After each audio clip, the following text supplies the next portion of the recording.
నెల్లూరు జిల్లా మర్రిపాడు మండలంలో మరోసారి దొంగల బీభత్సం సృష్టించారు. ఏకంగా ఒకేసారి 2 గ్రామాల్లోని 5 దేవాలయాల్లో గుర్తు తెలియని దుండగులు చోరీకి పాల్పడ్డారు.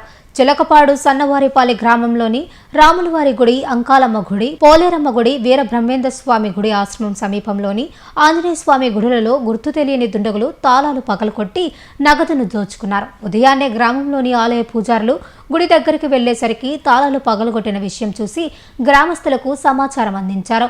గ్రామస్తులు వెంటనే పోలీసులకు సమాచారం అందించగా ఘటనా స్థలానికి చేరుకొని కేసు దర్యాప్తు చేస్తున్నారు.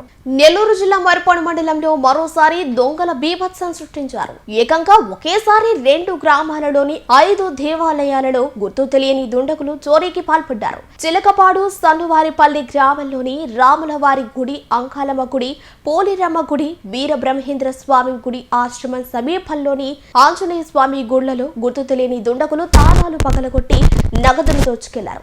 ఉదయాన్నే గ్రామంలోని ఆలయ పూజారుడు గుడి దగ్గర వెళ్లేసరికి తాళాలు పగలగొట్టిన విషయం చూసి గ్రామస్తులకు సమాచారం అందించారు. గ్రామస్తులు వెంటనే పోలీసులకు సమాచారం అందించగా ఘటనా స్థలానికి చేరుకుని కేసు దర్యాప్తు చేస్తున్నారు.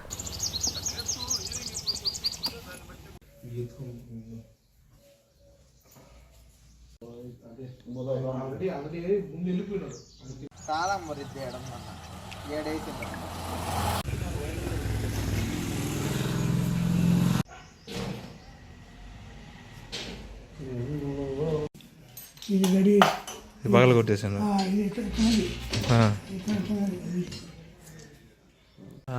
తీసుకొచ్చి పెట్టుకొని తెల్లవారుజామున 5 గంటలప్పుడు సార్ ఇల్లు గుడి కడగడానికి వస్తారు రోజు. అప్పుడు చూశారు సార్ ఇలా చూసినప్పుడు తాళాలు పగలగొట్టున్నారు. తాళాలు పగలగొట్టి అక్కడ వేసున్నారు. ఉండి చూసేసరికి ఉండి లాన్ లేదు. అక్కడ షట్టర్లు వేసిండి అక్కడ చూసి వచ్చింది. తాళబొట్లు సార్ ఎన్ని 4 ఉండి డబ్బులు సార్, కన్ను సార్, సీతమ్మ కన్ను 4 గుడిరా, పోలేరమ్మ గుడి, అంకాలమ్మ గుడి, రామాలయము, బ్రహ్మంగారి గుడి అన్ని జరిగింది. చాలా బాగా మొత్తం చేసుకున్నాను. పోలీసులు వచ్చారా? పోలీసులు వచ్చారు. ఇవన్నీ ఫోటోలు తీసుకున్నారు.